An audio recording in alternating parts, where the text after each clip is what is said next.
اگر کوئی آدمی نیکیاں بھی کر رہا ہے، نیک بھی ہے، مرد ہے، عورت ہے، 60 سال تک نیکیاں کرتا رہا ہے، مرنے سے تھوڑی دیر پہلے اس نے اپنے ورثاء کو محروم کرنے کے لیے سارے مال کی وصیت کر دی کسی کو، تو اگر وہ ایسی وصیت کرتا ہے تو اپنے اوپر جہنم کو لازم قرار دیتا ہے۔ حقیقی مسلمان تو وہ ہے جس کی ہاتھ اور زبان کے نقصان سے دوسرے مسلمان محفوظ ہوں، نہ اس کی زبان سے کسی کو تکلیف پہنچے، نہ اس کی ہاتھ سے کسی کو تکلیف پہنچے۔ ظفر بشرح الأربعين من سنة الهادي الأمين۔ الحمد للہ رب العالمین والعاقبۃ للمتقین والصلاة والسلام علی رسولہ الکریم، اما بعد۔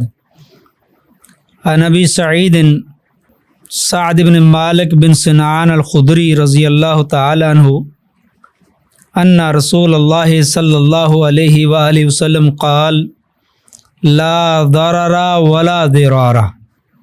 یہ صحیح حدیث مبارکہ ہے، دارالقطنی اور دیگر احادیث کے اندر یہ حدیث موجود ہے۔ اس حدیث کا نمبر ہے 32 نمبر، اور اس کا عنوان بن سکتا ہے کہ نقصان پہنچانا منع ہے، نقصان پہنچانا ممنوع ہے۔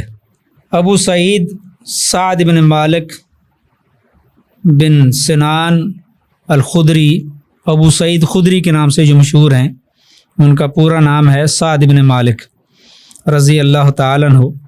وہ فرماتے ہیں کہ رسول اللہ صلی اللہ علیہ وسلم نے ارشاد فرمایا لا ضرر ولا ضرار، کہ نہ کسی کو تکلیف پہنچاؤ اور نہ کسی سے تکلیف اٹھاؤ۔ یہ حدیث جس طرح کہ پہلے بھی بار بار ہم بیان کر چکے ہیں کہ جوامع الکلم کی یہ واضح مثال ہے۔ اس حدیث کا مفہوم بہت وسیع ہے، لیکن الفاظ انتہائی مختصر ہیں، گویا کہ پورے دریا کو بلکہ سمندر کو ایک کوزے میں بند کر دیا گیا ہے کہ نہ نقصان کسی کو پہنچاؤ اور نہ نقصان اٹھاؤ۔ اور اس کے بارے میں بہت سے معنی علماء نے، محدثین نے، شارحین نے بیان کیے ہیں۔ ضرر اس کو اسم کہا گیا ہے، ضرار اس کو فعل کہا گیا ہے، اور اس کو مفعلہ کے وزن پر بھی کہا گیا ہے کہ آپس میں ایک دوسرے کو نقصان پہنچانا۔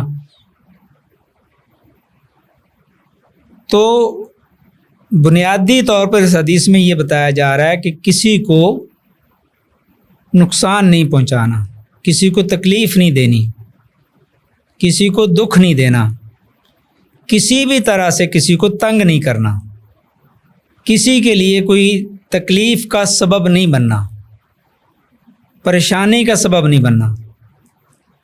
اور اس میں اپنا نفس بھی انسان کا ہے کہ اپنے آپ کو تکلیف بھی نہیں پہنچانا، دوسرے کو تکلیف بھی نہیں دینا۔ اور اگر کوئی آپ کو تکلیف پہنچاتا ہے تو اس کے مقابلے میں آپ اس سے بڑھ کر اس کو تکلیف پہنچائیں۔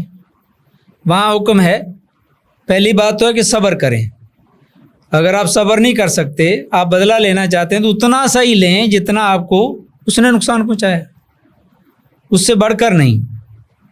اور اس کا یہ مفہوم بھی بیان کیا جا رہا ہے کہ ضرر و ضرار کس کا معنی یہ بھی ہے کہ ایک تو ہوتا ہے کسی کو نقصان پہنچانا قصدن، وہ تو منع ہی منع ہے۔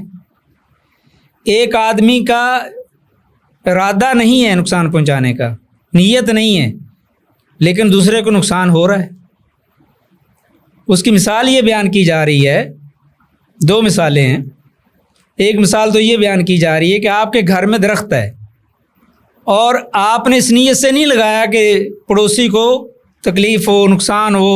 جب آپ درخت کو پانی دیں گے تو وہ پانی سے ظاہر سی بات ہے کہ پڑوسی کو نقصان ہو سکتا ہے، اس کی دیوار گر سکتی ہے، اس کا کمرہ گر سکتا ہے، اس کا گھر، اس میں دراڑیں پڑ سکتی ہیں۔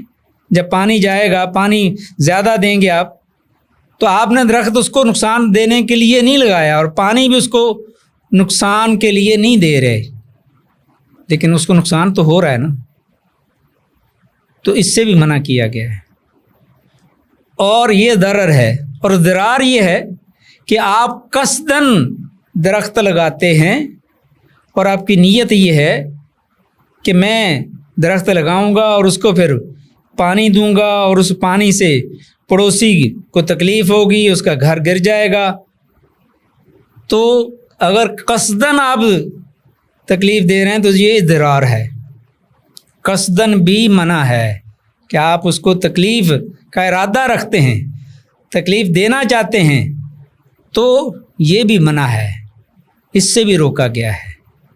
اور اسی طرح امام مالک رحمہ اللہ اور امام احمد بن حنبل رحمہ اللہ وہ اس چیز کو منع کرتے ہیں کہ اگر کوئی آدمی اپنے پڑوسی کے کنویں کے برابر کنواں کھودتا ہے تو اس کے کنویں کھودنے سے برابر والے کا کنواں بند ہو جاتا ہے، تو یہ اس کا عمل، یہ ضرر، یہ نقصان، یہ ناقابل برداشت ہے۔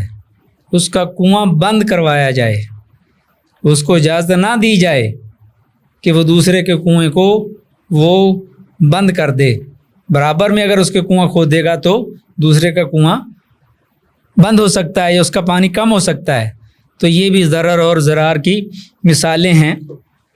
اور اسی طرح احادیث کے اندر بھی ہے، قرآن کے اندر بھی ہے کہ اگر کوئی آدمی وصیت کرتا ہے اور وصیت میں اپنے ورثاء کو نقصان پہنچانا چاہتا ہے تو اس کو اس سے منع کیا گیا ہے۔ من بعد وصیۃ یوصی بہا او دین غیر مضار وصیت من اللہ۔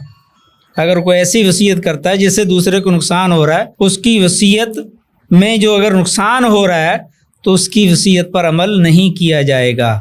اور ایک حدیث مبارکہ ہے، اور اس کی اسی آیت کی شرح کے اندر حدیث ہے کہ ان الرجل لیعمل والمرأة بطاعت اللہ 60 سنہ۔ ایک آدمی، ایک عورت اللہ کے طاعت فرمانبرداری میں 60 سال تک لگے رہتے ہیں۔ ثم یحضرہم الموت، اور جب موت کا وقت آتا ہے فیضاران فی الوصیہ، تو ایسی کو غلط وصیت کر کے جاتے ہیں جس سے ورثاء کو نقصان ہوتا ہے، فتجب لہم النار، تو ان دونوں کے لیے جہنم واجب ہو جاتی ہے۔ اگر کوئی نقصان کی وصیت کر کے جاتے ہیں، کیونکہ آدمی 1/3 تک تو وصیت کر سکتا ہے، اور وہ بھی ورثاء کے علاوہ اگر کوئی آدمی نیکیاں بھی کر رہا ہے، نیک بھی ہے، مرد ہے، عورت ہے، 60 سال تک نیکیاں کرتا رہا ہے، مرنے سے تھوڑی دیر پہلے اس نے اپنے ورثاء کو محروم کرنے کے لیے سارے مال کی وصیت کر دی کسی کو، تو اگر وہ ایسی وصیت کرتا ہے تو اپنے اوپر جہنم کو لازم قرار دیتا ہے۔ تو ابو ہریرہ رضی اللہ تعالیٰ عنہ اس کے بعد من بعد وصیۃ یوصی بہا او دین غیر مضار وصیت من اللہ، یہ پڑھا کرتے تھے کہ ایسی وصیت جس کے اندر کسی کا نقصان ہو تو اس کو اس سے بچنا چاہیے۔ اور اسی طرح اگر کوئی کسی کو طلاق نہیں دیتا اور لٹکائے رکھتا ہے، نقصان پہنچانا چاہتا ہے، اس کی بھی قرآن نے مذمت کی ہے۔ اور دیگر معاملات میں اگر وہ خرید و فروخت میں کسی کو نقصان پہنچانا چاہتا ہے، کوئی مجبور ہے، اس کی مجبوری سے ناجائز فائدہ اٹھا کر اس کی قیمت کم لگانا چاہتا ہے، تو یہ بھی اس کا نقصان پہنچانا ہے، یہ بھی وہ اس کو نقصان پہنچا رہا ہے۔ یہ کسی دوسرے کو اس طریقے سے نقصان پہنچانا، اس سے اسلام نے بار بار منع کیا ہے، بار بار اسلام منع کر رہا ہے۔ اور اسلام تو یہ کہہ رہا لا ضرر ولا ضرار فی الاسلام، طبرانی کی روایت ہے کہ اسلام کے اندر نقصان پہنچانا، نقصان اٹھانا، نقصان دینا اور نقصان کے مقابلے میں نقصان کرنا یہ منع ہے۔ من دار دار اللہ بہ ومن شاق شاق اللہ علیہ، ابو داؤد ترمذی ابن ماجہ کی روایت ہے کہ جو کسی کو نقصان پہنچاتا ہے اللہ اس کو پھر نقصان، اس کے اوپر بھی نقصان ڈالتا ہے، وہ بھی نقصان اٹھاتا ہے۔ اور جو کسی پر سختی کرتا ہے اللہ تعالیٰ اس پر بھی سختی کرتے ہیں۔ اس لیے اس چیز سے بچنا چاہیے کہ ہم کسی کو نقصان دیں، زبان سے، ہاتھ سے، عمل سے، کردار سے، اپنے کسی رویے سے، پڑوسی کو، دوست کو، کوئی بھی ذریعہ ہو کسی کے نقصان اٹھانے کا، نقصان پہنچانے کا۔ بلکہ اسلام تو یہ کہتا ہے کہ یہ صدقہ ہے۔ اگر آپ خندہ پیشانی سے ملتے ہیں، خوش دلی سے ملتے ہیں، آپ کی وجہ سے دوسرا بھائی خوش ہوتا ہے، آپ کی وجہ سے دوسرے کے چہرے پر مسکراہٹ آتی ہے، خوشی محسوس کرتا ہے وہ، تو یہ آپ کا صدقہ ہے۔ اور اس کو ناراضگی کے چہرے سے، غصے کی نظر سے، غصے کے ساتھ دیکھنا، اس سے منع کیا گیا ہے۔ چیز ہے کہ وہ کسی کو نقصان پہنچائے اپنے ہاتھ سے، اپنی زبان سے، اپنے کردار سے، اپنے عمل سے، اپنے کسی رویے سے۔ تو اسلام تو یہ کہتا ہے کہ مسلمانوں کے آپس میں ایک دوسرے کے لیے اچھے جذبات ہوں، وہ جو اپنے لیے پسند کرتا ہے وہ دوسرے کے لیے بھی وہی پسند کرے۔ لا یؤمن احدکم حتی یحب لاخیہ ما یحب لنفسہ، اس کا ایمان ہی اس وقت تک کامل نہیں ہے جو دوسرے بھائی کے لیے وہی پسند کرے جو وہ اپنے لیے پسند کرتا ہے۔ اور حدیث مبارکہ ہے صحیح بخاری اور مسلم کی، المسلم من سلم المسلمون من لسانہ و یدہ، مسلمان تو حقیقی مسلمان تو وہ ہے جس کی ہاتھ اور زبان کے نقصان سے دوسرے مسلمان محفوظ ہوں، نہ اس کی زبان سے کسی کو تکلیف پہنچے، نہ اس کی ہاتھ سے کسی کو تکلیف پہنچے۔ اسلام تو آپس میں محبت، اخوت، بھائی چارے کی فضا قائم کرنا چاہتا ہے کہ اور نقصان سے منع کرتا ہے۔ یہ مختصر حدیث ہے لیکن جامع حدیث ہے، اور اس کے اندر ہمارے لیے بہت بڑا درس ہے۔ اگر اس پر ہم عمل کر لیں کہ ہم نے کسی کو نقصان نہیں پہنچانا، اپنی زبان سے بھی نہیں، آنکھوں سے بھی نہیں، رویے سے بھی نہیں، کردار سے بھی نہیں۔ ہمارے ہاں یہ ایک بڑا عجیب ہمارا معاشرہ بنتا جا رہا ہے، اللہ ہماری اصلاح فرمائے۔ ہمارے گھروں کے اندر، اور اب تو یہ پہلے عورتوں میں تھا، مردوں میں بھی ہے، کہ مہنگا سوٹ، مہنگا کپڑا، مہنگی جوتا پہن کر نیت کیا ہے کہ دوسرے کو جیلس کرنا ہے، دوسرے کو جلانا ہے، دوسرا سڑے۔ یہ کیسا طریقہ ہے؟ یہ کیسا رویہ ہے؟ یہ کون سا اسلام ہے؟ اور اس کو باور کرانا کہ تو کنگلا ہے، تو فقیر ہے، میرے پاس دیکھو، تو یہ بھی نقصان ہے، یہ بھی ایک نقصان کی شکل ہے، اس سے بھی منع کیا گیا ہے۔ اللہ تعالی ہمیں، یہ بہت عظیم حدیث ہے اور مختصر حدیث ہے اور بڑی قیمتی حدیث ہے، اس پر اللہ تعالی ہمیں عمل کرنے کی توفیق عطا فرمائے۔ اور اس کے فوائد میں سے مختصر یہ ہیں کہ کسی مسلمان کے لیے جائز نہیں کہ وہ کسی کو کسی طرح بھی نقصان پہنچائے۔ دوسرا فائدہ کہ وہ نقصان اگر اس کا ہوا ہے تو پہلی بات تو وہ صبر کرے، اور اگر وہ نقصان کسی کو دینا بھی چاہتا ہے، اگر اس کا کسی نے نقصان کیا تو اتنا سا ہی نقصان کرے جتنا اس کا نقصان ہوا ہے۔ اور اسلام، ہاں البتہ یہ ضرور ہے کہ اسلامی سزائیں جو ہیں، حدود ہیں، اس کو بہرحال لاگو کیا جا سکتا ہے۔